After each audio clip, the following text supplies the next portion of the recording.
Hello students, welcome to LN online programmes. Myself Navneet Kasundra, maths faculty, आप सबका स्वागत करता हूं। बच्चों, आज हमारे साथ Shailesh Namdev sir, senior maths faculty है, जो आपके क्वेरीज को एड्रेस करेंगे और आपको मैथ्स के लिए जेई एग्जाम के लिए गाइड करेंगे। ठीक है सर, बच्चों की एग्जाम अभी आने वाली है, बहुत सारी तैयारी उन्होंने कर ली है, तो उनके मन में बहुत सारी क्वेरीज आ रही है, बहुत से क्वेश्चन उठ रहे हैं, तो बहुत से बच्चों ने हमें भेजे हैं जो उनको हम लोग सर एड्रेस करते हैं। सबसे पहले तो बच्चों, हमने एक पैकेज डिस्कस करा था प्रीवियस सेशन में। आज हम आपके लिए एक दूसरा पैकेज लेके आ रहे हैं, जिसमें आप लोग यदि इतने चैप्टर्स प्रिपेयर कर लेते हो तो आपको जेई मेन की एग्जाम में 75% ऑफ द क्वेश्चन जो है वो उसमें मिल जाएंगे आपको। तो उसी के बारे में सर आपको बताएंगे कैसे कैसे आपको प्रिपेयर करना है और कौन कौन से वो चैप्टर है जिनका वेटेज भी अच्छा है और प्रिपेयर भी अच्छे से करना है, वो सब आपको सर बताएंगे। जी sir. Thank you Navneet sir. Hello बच्चों, देखो बेटा, जेई मेंस पे प्रिपरेशन करते समय जैसे जैसे एग्ज़ाम की डेट आती है ना, हमारे मन में बहुत सी एंग्जाइटी आती है, हमें बहुत सी ऐसी प्रॉब्लम्स, ऐसे विचार या चिंताएं हमारे मन में आते रहती हैं कि हमें कौन सी चैप्टर्स की प्रिपरेशन करनी चाहिए, किससे हमारे मार्क्स अच्छे से अच्छे आएँ। तो जैसा कि नवनीत सर ने बताया, हम कुछ ऐसे स्टैंडर्ड पैकेज आपके सामने लेकर आए हैं, जिनमें से एक पैकेज आप देख रहे हैं इस स्क्रीन पर। ये उन चैप्टर्स का कॉम्बिनेशन है जिनको अगर आप सही तरीके से पढ़ते हैं, सही तरीके से अपने कॉन्सेप्ट्स रिवाइज करते हैं, फॉर्मूले लर्न करते हैं, तो based on previous year percentage या जो वेटेज हम लोग पिछले 5 सालों में देखते आ रहे हैं चैप्टर्स का, उनके अकॉर्डिंग हम कम से कम 75% मार्क्स हम इंश्योर कर सकते हैं हमारे जेई मेंस के एग्ज़ाम में, पर्टिकुलरली मैथ्स में। आप देख सकते हैं हमने जिन चैप्टर्स का कॉम्बिनेशन अभी रखा है आपके सामने, उनमें क्वाड्रेटिक इक्वेशन है, प्रोग्रेशंस है, progressions mean sequence and series, trigonometry है, straight lines, circles, conic sections, methods of differentiation, indefinite integration, definite integration, differential equation, vectors, 3D and statistics also. तो ये जो चैप्टर्स का कॉम्बिनेशन है, ऐसा हमारा मानना है कि ये एक ऐसा सेट है जिसको तैयार करते समय हम थोड़ी सी मेहनत और थोड़ी से जोश की ज़रूरत है, जिसके थ्रू हम आराम से 75% मार्क्स तक पहुंच सकते हैं। और सर इसमें वो चैप्टर्स है जिनका वेटेज भी अच्छा है, और यदि इतने चैप्टर्स कर लेते हैं सर बच्चे, तो उनके 75% ऑफ द क्वेश्चंस जो है वो उसमें शामिल हो जाएंगे। बिल्कुल बिल्कुल सर, बिल्कुल। और सर क्या ऐसा कर सकते हैं, अगर कोई एक आध चैप्टर बच्चों के अच्छा है तो उससे रिप्लेस कर सकते हैं अपन? हाँ, बिल्कुल कर सकते हैं। देखिए, ये जो पैकेजेस हम आपके सामने लेकर आ रहे हैं, या ये जो पैकेज आप अभी देख रहे हैं ना, ये आप लोगों के लिए गाइडलाइन की तरह काम करने वाला है। इसमें एक आध चैप्टर का प्लस माइनस आप अपनी चॉइस के अकॉर्डिंग, आप अपनी स्ट्रेंथ के अकॉर्डिंग, कुछ अपनी वीकनेस के अकॉर्डिंग आप कर सकते हैं। मान लीजिए कोई बच्चा इन चैप्टर्स के लिस्ट में स्टैटिस्टिक्स से कंफर्टेबल नहीं है, उसको लगता है कि नहीं, मैं स्टैटिस्टिक्स के फॉर्मूले अच्छे से याद नहीं रख सकता हूँ, या स्टैटिस्टिक्स में वो मतलब उतने होल हार्टेडली इन्वॉल्व नहीं हो पाता है जितना कि वो बाकी चैप्टर्स के साथ अपने आप को देख सकता है। तो ये उन कुछ चैप्टर्स का सेट है जो हम लोगों ने इंक्लूड करके नहीं रखा है। आप इनमें से कोई चैप्टर पिक कर सकते हैं। ऐसा है, देखिए, इस साल आपने या तो 12th का एग्ज़ाम दे रहे हैं, आप देने वाले हैं, या फिर आप दे चुके हैं। तो किसी भी हालत में 12th के चैप्टर्स में रिलेटिवली हमारी कमांड थोड़ी रहती है, या टच थोड़ा ज़्यादा रहता है। आपको ऐसा लगता है कि मुझे स्टैटिस्टिक्स को किसी चैप्टर से रिप्लेस करना है, आपके सामने ऑप्शंस हैं। आप चाहें तो रिलेशंस एंड फंक्शंस पिक कर सकते हैं, आप चाहें तो इनवर्स ट्रिग्नोमेट्रिक फंक्शन पिक कर सकते हैं, या फिर आप लिमिट्स पिक कर सकते हैं। ये जो भी हो रहा है ना, ये हम अपनी चॉइस के अकॉर्डिंग कर सकते हैं सर। तो ये एक बहुत बड़ा प्लस पॉइंट है। बच्चों को ऐसे समय में जिस गाइडेंस की जरूरत है, जिस गाइडलाइन की जरूरत है, हम वो प्रोवाइड कर रहे हैं। बिल्कुल सर जी।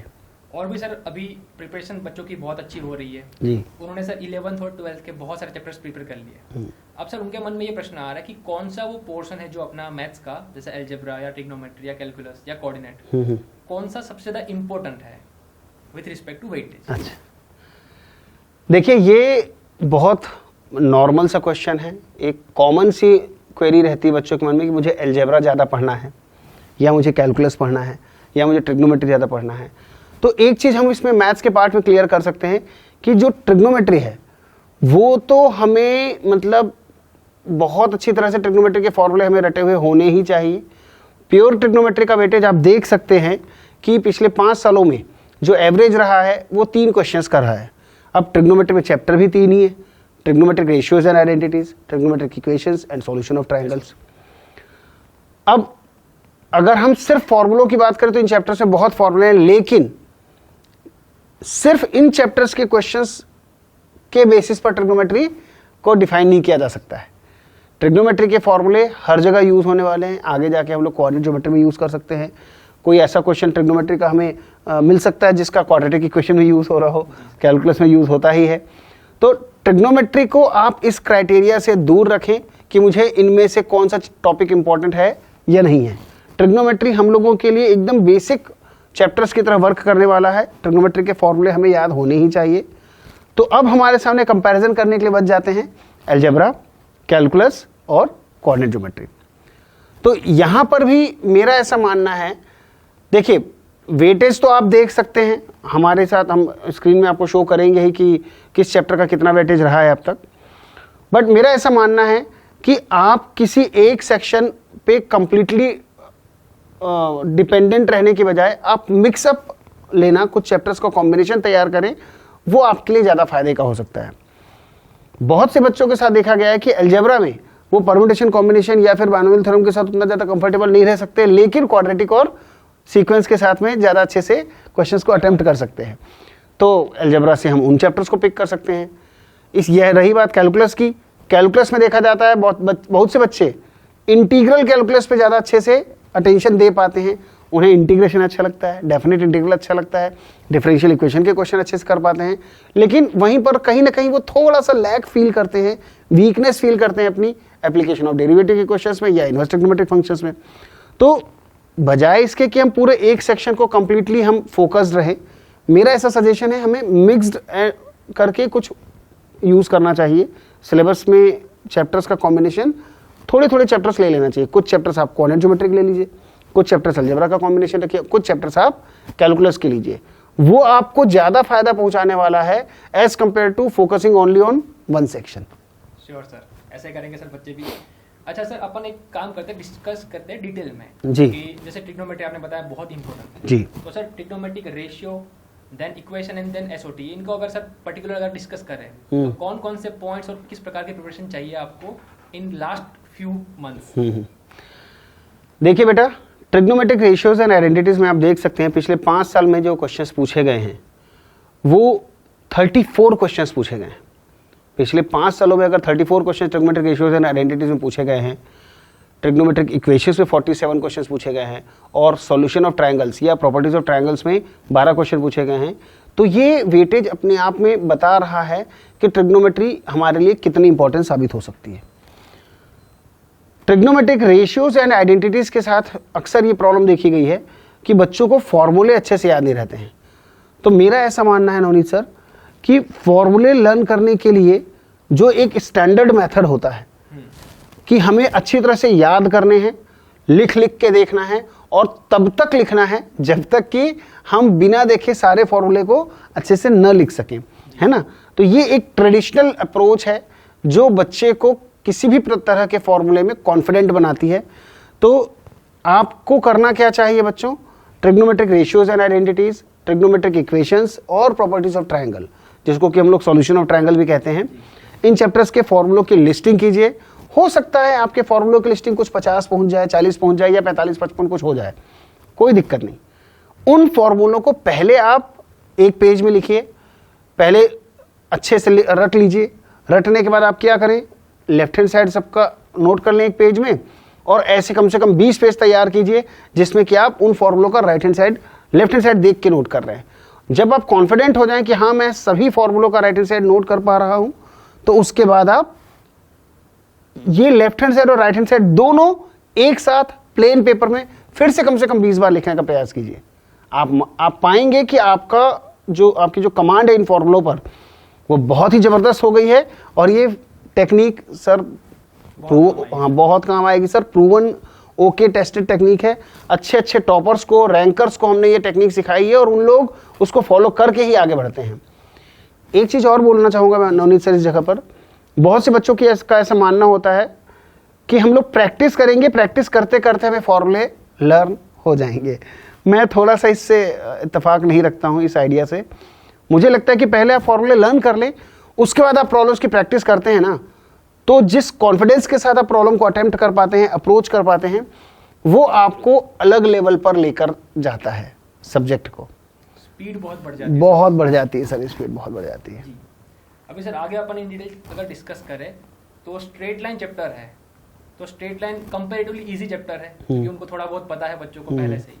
तो उसमें किस प्रकार के अपन से प्रिपरेशन करें जेईई के लिए मैथ्स में? स्ट्रेट लाइंस में मैं आपको बताऊं सर, चैप्टर बहुत प्यारा चैप्टर है स्ट्रेट लाइंस, है ना। बहुत इजी गोइंग वे से हम स्टार्ट करते हैं, डिस्टेंस फार्मूले से पढ़ना चालू करते हैं, सेक्शन फार्मूला पढ़ते हैं, एरिया ऑफ अ ट्रायंगल के फार्मूले से स्टार्ट करते हैं।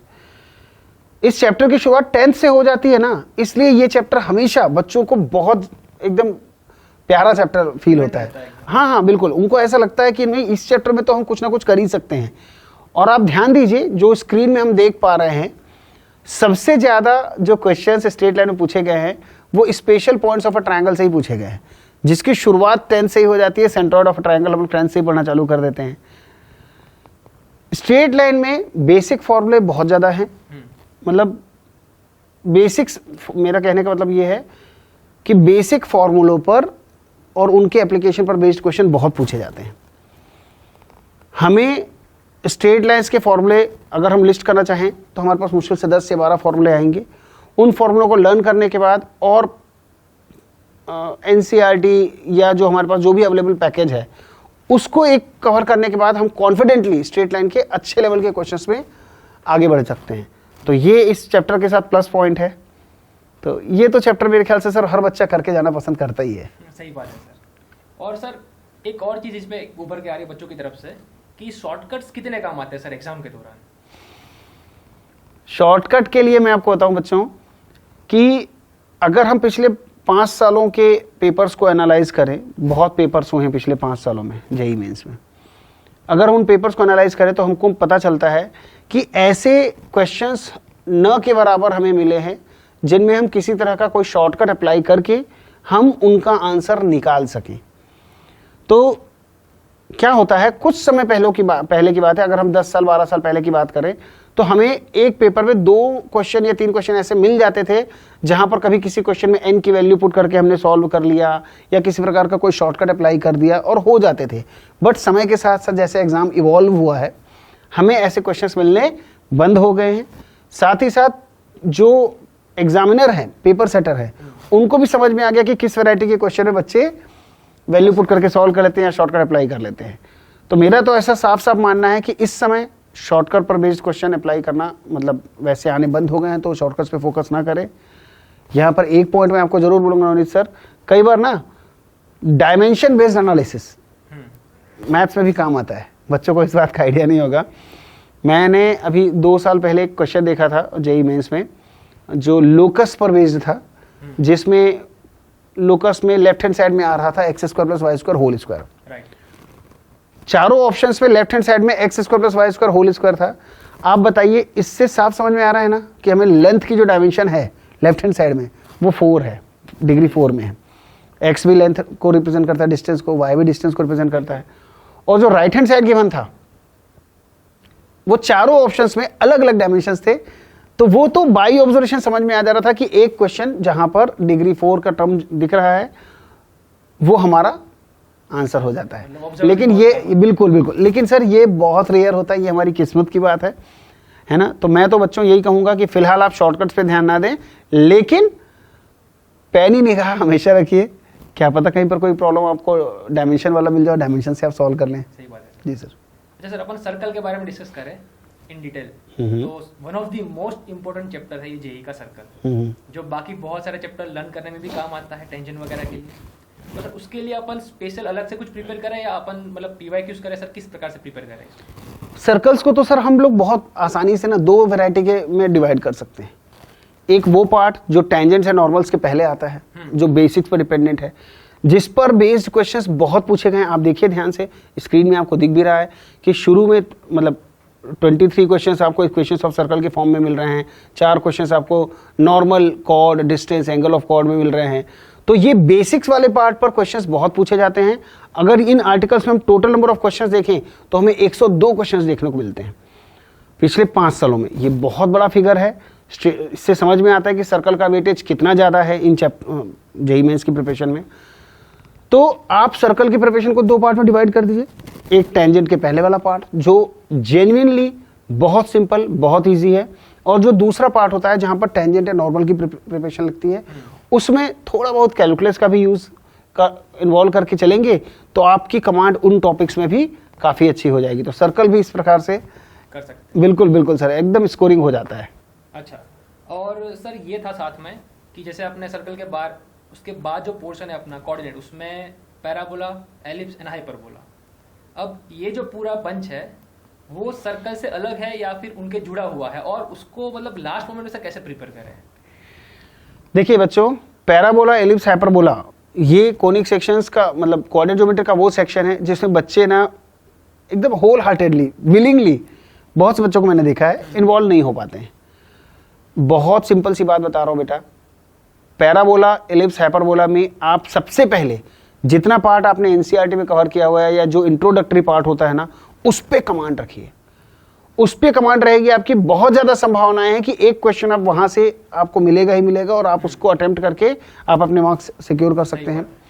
उसके बाद आती है बात टेंजेंट्स की, नॉर्मल्स की, कोड ऑफ कॉन्टैक्ट या अदर टॉपिक्स की। तो मतलब मोर ओवर सर्कल हो या बाकी सारे चैप्टर्स हो, इनमें कॉन्सेप्ट सेम लगने वाला है। तो मेरा ऐसा मानना है आप उसको कैटेगराइज कर लें। जैसे टेंजेंट जब आप पढ़ रहे हैं तो सर्कल्स, पैराबोला, एलिप्स, हाइपरबोला सबका एक साथ पढ़ लें। टेंजेंट एट अ पॉइंट पढ़ रहे हैं तो सबका एक साथ पढ़िए। टेंजेंट विद स्लोप एम पढ़ रहे हैं, सबका एक साथ पढ़िए। टेंजेंट जो एक्सटर्नल पॉइंट से ड्रॉ की जा रही है उनकी इक्वेशंस कैसे निकालते हैं वो सारे कर्व एक साथ पढ़िए। आपको ये मतलब फील आ जाएगी कि इस प्रकार का क्वेश्चन आएगा तो मुझे कैसे अप्रोच करना है। तो इस तरह से हम लोग पैराबोला, एलिप्स, हाइपरबोला इनमें अपनी कमांड ला सकते हैं। ये चैप्टर्स मतलब अगेन मैं बोलना चाहूंगा कि tangent, normal, code of contact के पहले वाला पार्ट जो कि इंट्रोडक्शन वाला पार्ट है उसमें अलग से कमांड रखिए।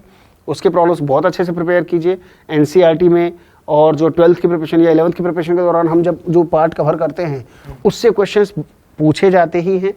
और जो सेकंड पार्ट है उसको कैटेगराइज करके करना है जी। और सर जैसा आपने बताया अगर पैरेलल करते हैं ना, हाँ, तो कंडीशन भी लगभग सिमिलर आती है। बिल्कुल बिल्कुल, और कंडीशन याद रखना आसान भी होता है। सिर्फ सर्कल इस मामले में एक एडवांटेजियस है क्योंकि सर्कल में मैं यूजुअली बच्चों को बोलता हूं कि टेंजेंट के जितने भी प्रॉब्लम्स आपको मिलते हैं उसको distance from perpendicular distance from centre equal to radius, इस कॉन्सेप्ट से सॉल्व करेंगे तो टेंजेंट के सारे प्रॉब्लम सॉल्व होते हैं सर्कल्स में। और ऐसे ही नॉर्मल वाला जो पार्ट है, जो एडवांटेज हमें सर्कल में देखने को मिलता है कि every normal passes through centre of the circle, वो बाकी कर्व्स में नहीं मिलता है। तो एक पर्टिकुलरली टेंजेंट्स और नॉर्मल्स के केस में सर्कल थोड़ा एक अलग रोल प्ले करता है। अदरवाइज पैराबोला, एलिप्स, हाइपरबोला में आपको हमेशा सिमिलर कॉन्सेप्ट्स और सिमिलर रिजल्ट्स देखने को मिलते हैं। ऑलराइट सर, हमने 2 सेशन में मिला के बहुत सारे चैप्टर इन डिटेल डिस्कस करे। अब एक बच रहा हमारा जो है वो स्टैटिस्टिक्स है। अच्छा, जो एक बहुत ही कैलकुलेटिव चैप्टर है सर। उसमें कौन कौन सी बातें सब ध्यान में रखे बच्चे? देखो बच्चों, स्टैटिस्टिक्स में बच्चे ना जब तक 10th में पढ़ रहे होते हैं मीन, मीडियन, मोड, उनको बड़ा अच्छा लगता है। वो बहुत आराम से प्रिपेयर कर लेते हैं। स्कोरिंग चैप्टर है, 5 नंबर इसमें से आना ही आना है सीबीएसई में। जिस भी बोर्ड में बच्चे प्रिपरेशन करते हैं स्टैटिस्टिक्स में उसको बहुत अच्छे से करते हैं। मुझे ये नहीं समझ में आता नवनीत सर कि 12th में आने के बाद या 11th में आने के बाद बच्चों क्यों स्टैटिस्टिक्स से इतना भागते हैं। बहुत स्कोरिंग चैप्टर है ये। मीन, मीडियन, मोड ये वाला पार्ट तो डेफिनेटली हमारा 10th का ही है जो पढ़ा जा रहा है। कुछ फॉर्मूले एक्स्ट्रा हैं, कुछ वैरायटीज एक्स्ट्रा हैं। अगर आप अपनी लाइकिंग और डिसलाइकिंग को साइड में रखकर प्रोफेशनली पढ़ना चालू करें तो ये स्टैटिस्टिक्स कम समय में ज़्यादा आउटपुट देने वाला चैप्टर है। ये आपको मैं सजेस्ट करूंगा कि स्टैटिस्टिक्स को बहुत अच्छे से पढ़ के जाएं, ज़रूर पढ़ के जाएं। लेकिन जैसा कि शुरू में हमने कहा था कि समहाउ अगर आप स्टैटिस्टिक्स के साथ अपने आप को उतना कंफर्टेबल नहीं मानते हैं, आप एक आध चैप्टर्स किसी और लिस्ट से आप निकाल सकते हैं, किसी और टॉपिक से आप आराम से उन्हें कवर, मतलब उनको इंक्लूड कर लेंगे स्टैटिस्टिक्स की जगह, वो आराम से कवर हो जाएगा। सही बात है ना सर? और सर कुछ बच्चे की क्वेरी ये है कि एनसीईआरटी कितना हेल्पफुल रहेगा सर मैथ्स के लिए? एनसीईआरटी बेटा मैथ्स के लिए बहुत हेल्पफुल है। ऑल्दो हर चैप्टर में हम जो पढ़ाई करते हैं वो एनसीईआरटी के कंपैरिजन में, मतलब आप कंटेंट वाइज देखेंगे तो आपको 2 गुना 3 गुना पढ़ना पड़ता है। स्ट्रेट लाइन से जितना कंटेंट आपको एनसीईआरटी में दिखता है उसका कम से कम 2 गुना 3 गुना एक्स्ट्रा है, आउटसाइड है ना। बस बट उससे ना एनसीईआरटी की अहमियत कम नहीं होती है सर। एनसीईआरटी के प्रॉब्लम्स अगर आप कवर करके चलते हैं ना, वो आपको एक अलग लेवल का कॉन्फिडेंस देता है और ये कॉन्फिडेंस आपके साथ हमेशा रहेगा। तो मेरा ऐसा मानना है कि एनसीईआरटी तो आप जरूर तैयार करके जाए, लेकिन सिर्फ एनसीईआरटी सफिशिएंट नहीं होगा, है ना सर जी। और सर एक आखिरी क्वेश्चन आ रहा है, बहुत से बच्चे पूछ रहे थे कि ये लास्ट जो मंथ है अपना, उसमें अपनी एलएन की जो टेस्ट सीरीज है वो कितनी हेल्पफुल रहेगी टू इम्प्रूव द स्कोर। उनको पता ही है क्या आना वाला, क्या सिलेबस है, बट मार्क्स को अगर थोड़ा इंक्रीज करना है स्कोर को, तो कितनी हेल्पफुल रहेगी सर?